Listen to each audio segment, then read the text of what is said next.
Nakagat ng kanyang alagang aso ang Kapuso star na si Lovie Poe. To the rescue naman agad ang boyfriend niyang nurse na si Rocco Nacino. Pero kumusta na kaya ngayon si Lovie? Yan ang chika ni Lars Santiago.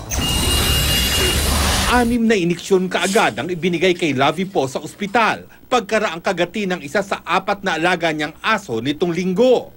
Hindi pa tapos ang gamutan dahil babalik pa ang Kapuso actress sa paggamutan para sa karagdagang mga iniksyon. So, napikon yung isa kong dog.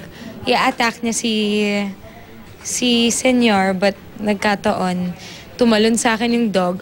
Hindi niya alam, ako yung nakagat niya twice.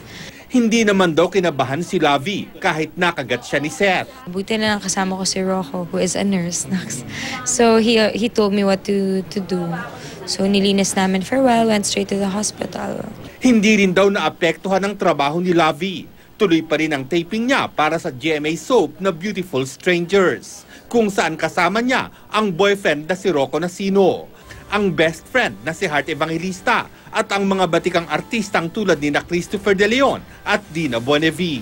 Lalong excited si Lovie sa kanyang role at ipinasilipan niya ang magiging hitsura ng kanyang karakter.